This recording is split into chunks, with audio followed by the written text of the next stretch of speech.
this. Well, I guess the Home Depot same-day delivery is gonna save the day again. Surprise, surprise, the $13 soldering iron that I bought off Amazon just isn't quite cutting it. The only one that they have available for next day, or same day I should say, is a Ryobi soldering iron, which means I guess I'm breaking into the Ryobi 18-volt ecosystem, which I never intended or wanted to do. But I guess I'm a commoner now. I'm just joining the millions of other people that put tools in the garage and use them once a year. What I was trying to do is put this here light, this is like an old 1970s light fixture, up on my wall so that I have some light to work light, but it's also a background light for my videos. But I guess this is gonna have to be paused for a moment. And we'll do the next thing on the agenda and come back to this once my soldering iron arrives.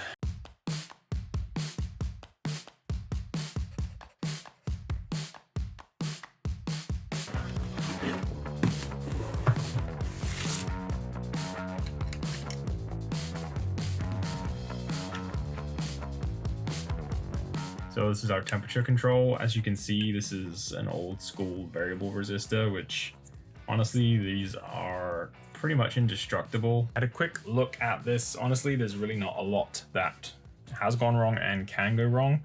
The main thing is just this forward motion mechanism here, the up and down rack and pinion. Good thing about anything that was made, basically anything before the 80s, I would say, is that it was designed to be fixed. That's why I love old cars, because they're so easy. If you ever worked on an old car, it's just so simple. There's so few things to deal with, and they were designed for disassembly and repair.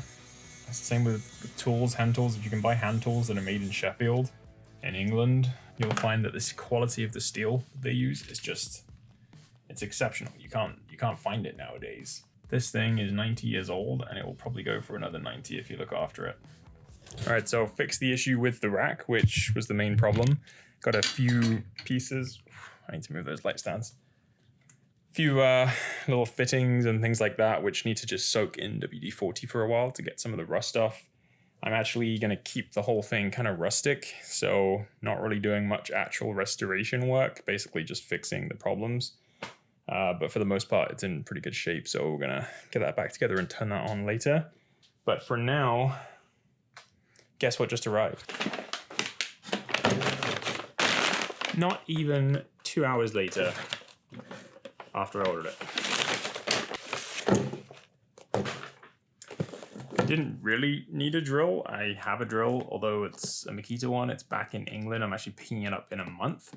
But for some reason, the drill with the battery and the charger was cheaper than just buying the battery and the charger.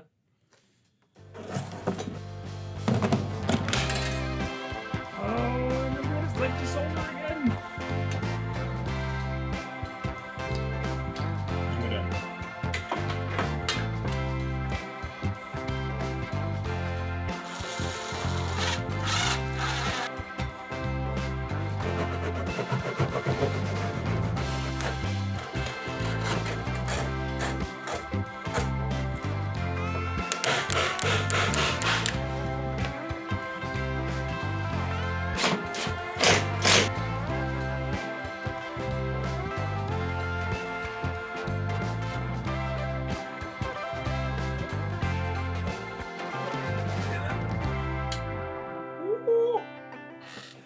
Look at that. Look. Now if I sit here, nice little kicker light. Yeah, no, it's not as good as I thought it was either. I did notice one major issue today, which I'm not quite sure how we're gonna deal with, but we'll figure that out after. For now, let's just put it all back together and see how it works.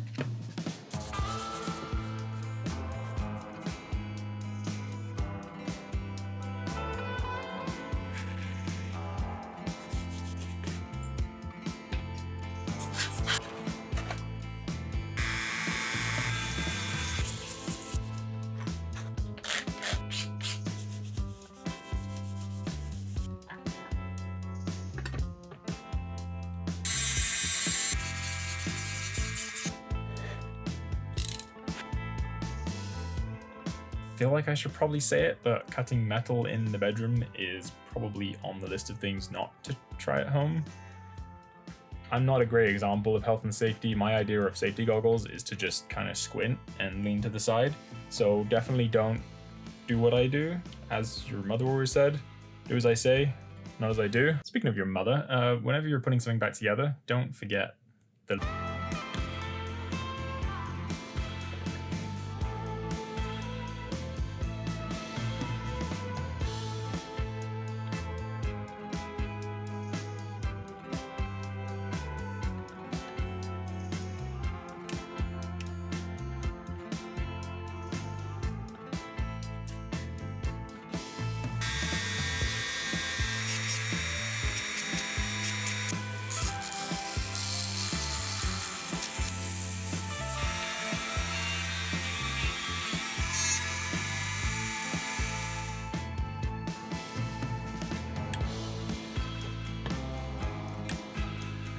Okay, moment of truth. That looks promising.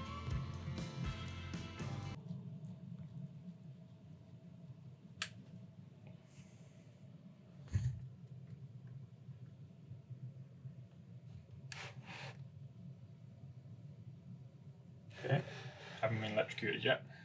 Just occurred to me that this thing is fully metal and does not have an earth. So, is that right? Like, is that a Canadian thing?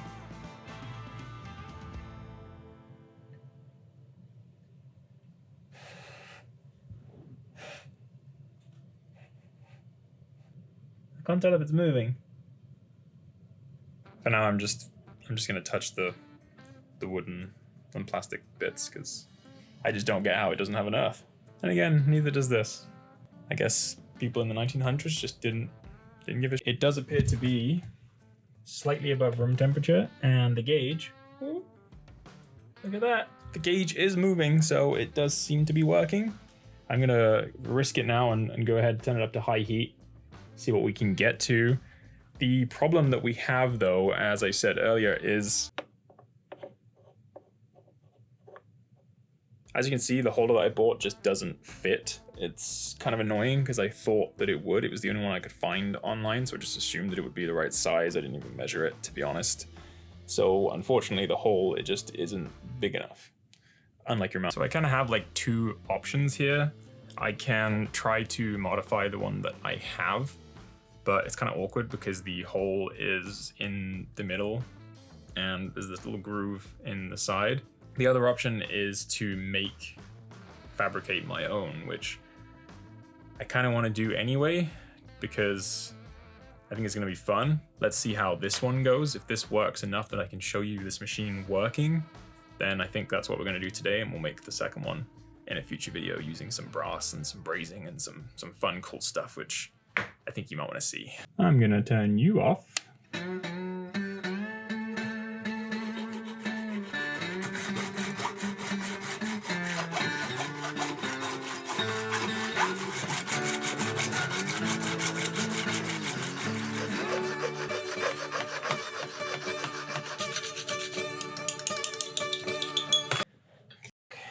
I'm sweating out of my eye. I even need to say it this time. Don't try this at home. Just go buy a hacksaw. It's a lot better than I expected, considering.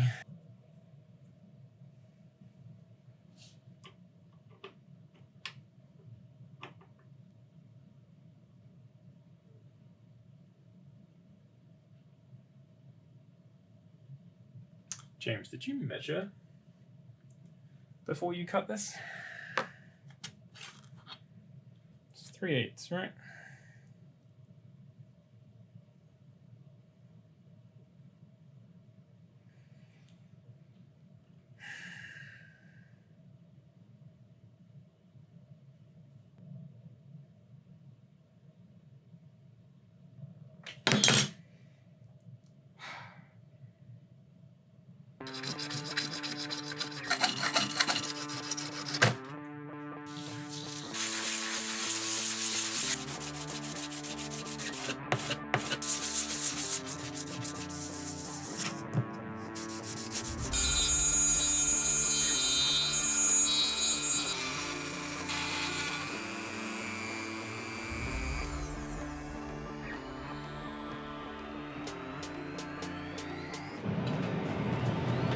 Never forget the iPro.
Just a few closing comments before we go. I think, first of all, I should probably take back what I said about Ryobi. Probably the best soldering iron I've ever used, and I have used a lot of them, especially because it's battery powered. It's so easy and convenient to move around. It's surprisingly nice having that feature. And the drill actually performed a lot better than I expected, and in fact, I didn't expect to use it at all. But it was a good job I did buy it because I ended up needing it. Secondly, if you've got this far, you've watched me do quite a few different things throughout this video, and I did mention it already, but be very careful of copying exactly what I'm doing because it might not look like it, and I joke around about it, but I do have quite a bit of experience and in most cases training on all of the things you've seen me do today. Things like setting fire to a giant chunk of brass on the balcony might be something you need to kind of get a bit of coaching on before you go ahead and do that. Anyway, I'm going to leave it there. So if you enjoyed the video, please don't forget to like, comment, subscribe, and hit the notification bell. If there's anything else, if you have any questions, feel free to drop them in the comments below. You can also reach out to me on Instagram, but the comments is great because then other people see the answers, so if they have the same question. But in the meantime, take care, and I'll see you maybe next week.